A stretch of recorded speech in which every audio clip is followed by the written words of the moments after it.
የኢራን የሃይማኖት መሪ አያቶላ ካሚኒ የመጨረሻ ውሳኔያቸውን ሊሰጡ ነው።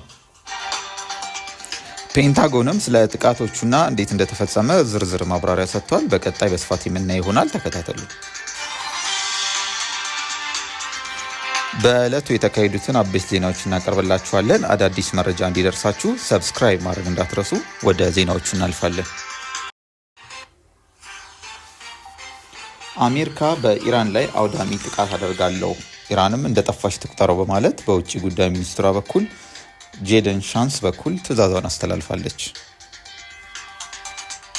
ኢራን በእስራኤል ላይ ጥቃቷን አባብሳ ቀጥላለች። የመከላከያ አቅሟ ደግሞ እየተዳከመ ነው የተባለችው እስራኤልም የመከላከል ሙከራ ብታረግም በተለያዩ ሚሳኤሎች ከተማዎቿ ተደብድበውባታል።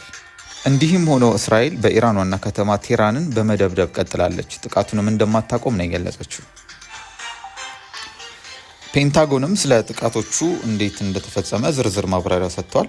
በዛሬው ዕለት የአሜሪካ የፈጸመችውን ጥቃት ተከትሎ የአሜሪካ አብዛኛው ነዳጅ የሚያልፍበትን የዓለም 20% የሚሆነውን ድፍድፍ ነዳጅ የሚተላለፍበትን የባህር ሰርጥ የሆርሙዝ የባህር ወሽመጥ መዘጋት ውሳኔ አሳልፈዋል። በዚህም ውሳኔ ተከትሎ መግለጫ የሰጡት የአሜሪካ የውጭ ጉዳይ ሚኒስቴር ማርኮ ሩቢዮ እውነትም በፓርላማ እንዳጸደቀችው የባህር ወሽመጡን የምትዘጋው ከሆነ ኢራን እውነትም ራሷን በራሷ እንዳጠፋች ትቁጠረው፣ ከዚህም በኋላ የሚወሰደውን እርምጃ እድሜ ልኳን የማትመልሰው ነው ሲሉ ዝተውባታል። የኢራን ፓርላማ ይህንን ውሳኔ ያሳለፈው አሜሪካ እስራኤልን በማገዝ በኢራን 3 የኒውክሌር ማብለያ ተቋማት ላይ ግዙፍ ወታደራዊ እርምጃ መውሰዷን ተከትሎ ነው። የሆርሙዝ የባህር ሰርጥ የሚዘጋ ከሆነ የዓለም የነዳጅ ዋጋ ላይ ከፍተኛ ተጽዕኖ እንደሚያደርግ ተገልጿል። በአሜሪካ ገበያ ላይም ከፍተኛ መናጋት ይፈጥራል ተብሏል። የኢራን መንፈሳዊ መሪ የሆኑት የመጨረሻ ያሉትን ውሳኔ ያስተላልፋሉ ተብሎ እየተጠበቀ ነው። ማርኮ ሩቢዮ እንዳሉትም በመግለጫቸው አሜሪካ በታሪኳ ትልቅ የተባለውን የቢቱ ኦፕሬሽን ብሎ ፔንታጎን በገለጸው ጥቃት የፈጸመችው በኋላ ኢራን ዲፕሎማሲያዊ ብቻ እንድትከተል እናሳስባለን ብለዋል። ሩቢዮ አክለውም ኢራን ተጨማሪ እርምጃ ለመውሰድ እስካልፈለገች ድረስ አሜሪካ ላይ የሚደርስ ቀጥተኛም ሆነ ተዘዋዋሪ ጥቃት ካልተንቀሳቀሰች በኢራን ላይ የምንወስደው ጥቃት አብቅቷል ብላለች።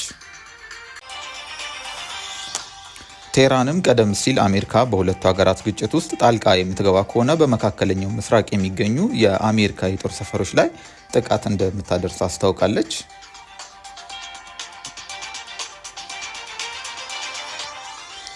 በቀጣይ አዳዲስ መረጃ እንዲደርሳችሁ ይህንን አካውንት ሰብስክራይብ በማድረግ ቤተሰብ ይሁኑ።